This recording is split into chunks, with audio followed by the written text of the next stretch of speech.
ለምንድን ነው የመጣሽው? መቼስ እንደ ቤቴ ማን አሳየሽ ብዬ አልደክመን። ለምን ጉዳይ እንደመጣሽ ንገሪኝና ሂጂ። እኔ ብዙ ስራ አለብኝ። አንቺ ቤትሽ የመጣ እንግዳ እንደዚህ ነው እንደምትቀበዩ? ይሄ ባህላችን አይደለም።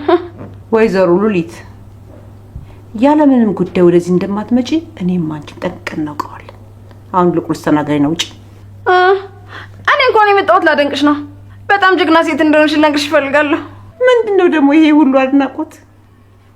ለምን የመጣሽበትን ጉዳይ አትናገሪ? ያደነኩሽማ ከኔ በላይ ድብቅና ልብሽ የማይገኝ ሴት መሆንሽ ነው። እንዴት ነው አንዲት እናት ልጇን ከጎኗ አድርጋ ለአመታት ልጇ እንዳልሆነሽ መደበቅ የምትችለው? በጣም ነው የምትገርሚው። እኔ እዛ ያለው ይሄ ሚስጥሬን ባለማወቅሽ ተናደሽ ነው አይደለ? ስላስፈራራሽኝ ነው እንዲየከንፍሽ የመጣሽው አይደል? አይ እኔ እንደዛ አላሰብኩም። ደግሞ ይፍራት ያንቺ ልጅ ትሆናለሽ ብዬ አስቤ አላውቅም ነበር። ግን ደግሞ መለስ ብዬ ሳየው ብዙ የሚያስጠረጥሩ ነገሮች አሉ። ብዙ የምታደርጊያቸው ነገሮች አሁን ያስጠረጥራል። ግን ገኔ አባቷ ማን ነው? ምን አገባሽ? ያገባሻል? ይልቅ አሁን የመጣሽበትን ተናግረሻል። በውጭልኝ። አሁን የብዙ ስራ አለብኝ። ተነሽ ውጪ። ደግሞ ድጋሚ እዚህ ቤት እንዳትመጪ ነግሬሻለሁ። ይሄን ቤት ነው ደግሞ እንዳትመጪ ትይኛለሽ? አባዬን ያላየ ምንጭ ያመሰግናል ማለት እንዳንቺ አይነቱ ነው። ምንጩም ቢሆን ለዕለት መጠጥ ከሆነ በቂ ነው። በትንሽ አላመሰገነ በብዙ ቢሰጠው አያመሰግንም። እንደዛ እያልሽ እራስሽን ሸውጂ። ስሚ፣ ለማንኛውም አባቷን ፈልጎ ማግኘት ካቃተሽ እኔ እፈልግልሻለሁ። ለዚህማ ማን ብሎሽ? ስራሽ እኮ ነው። ወንዶችን አብጠርጥረሽ ነው የምታውቂው። በዚህ ታግዥኛለሽ፣ ይሄን አልጠራጠርም።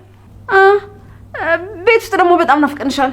እስኪ አንዳንዴ እየመጣሽ ልብስ ጠቢልን፣ ምግብ ስሪልን፣ እንዲህ ደግሞ ቃጠቢልን። አንቺም ቅርቅር ይልሻል። ጥሩ አይደለም እንደዚህ ቁጭ ማለቱ። ይኸውልሽ ልጅ ሲበዛ ደግሞ ብዙ ገቢ ያስፈልጋል እና ደግሞ አንቺም ስራ መፍጠሩ ጥሩ ነው። ለራስሽ ብዬ ነው። ውዬን ያሳቢ እንዴት አይነት ጥሩ ሰው ነሽ ባክሽ። ለነገሩ ልጅሽ በኋላ ሀብት አግብታለች።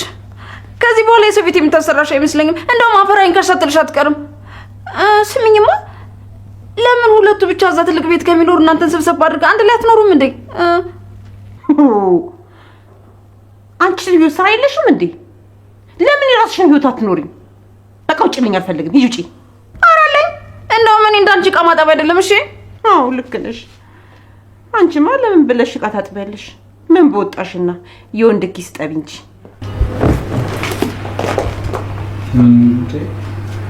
ወይ ማይ እኔ ዕቃ አጥባለሁ ብዬሽ ነበር እንዴ?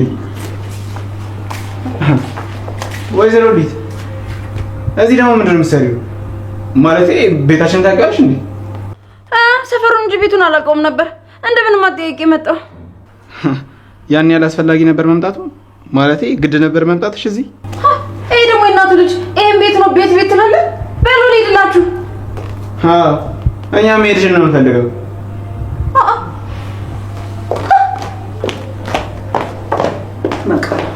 እናቴ ማበሳጨት ምን እንደሚያስከትል ሊገባት ይመስለኛል ነው። የኔ ጎበስ፣ አንተ እውነትም የእናት ልጅ ሆነ። ናስቲ ቅፍ አድርገኝ የኔ አንበሳ። አንጀቴ አላስከኘኩ። በይ በቃ አሁን ተነሽ። እኔ ዕቃውን አጥባለሁ። አይ በቃ ጨርሻለሁ እኮ ማለት ነው የሚቀረኝ። ጨርሻለሁ፣ በቃ ጨርሻለሁ።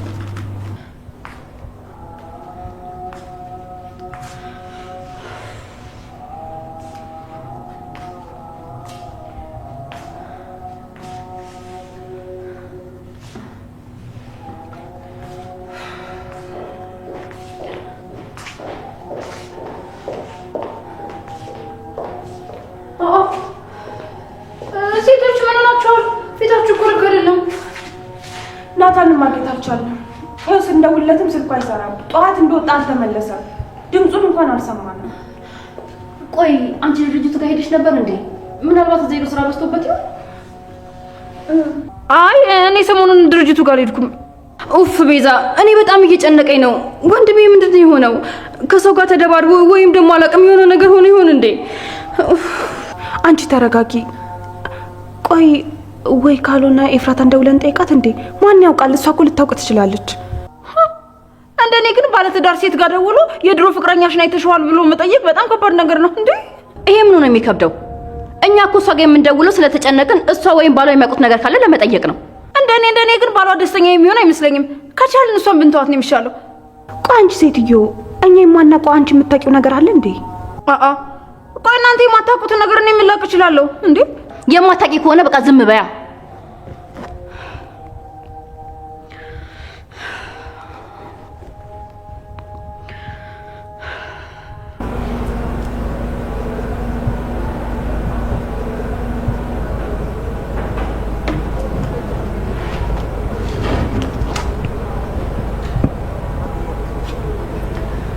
ወይ እንዴት ነሽ?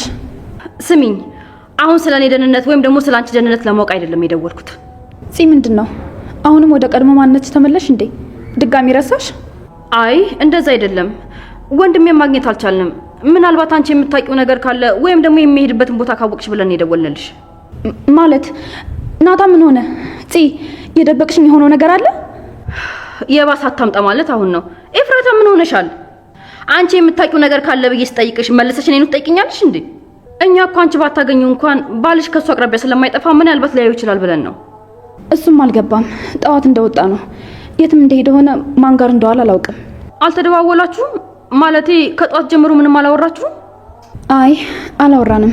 ብናወራም ስለሚውልበትም ሆነ ስለሚያገኙ ሰው ሊነግረኝ አይችልም። በቃ እሺ ደህና ደሪ። ሌሎች ሰዎች ጋር ደውዬ ልጠይቅ። ቆይ እሱ የት እንደሄደ አልነገራችሁም? ስልክ እንኳን አልደወለላችሁም? እንደዛ ቢሆን ኖር አንቺ ጋር እንደውል ነበር እንዴ? ለማንኛውም ደህና ደሪ በቃ።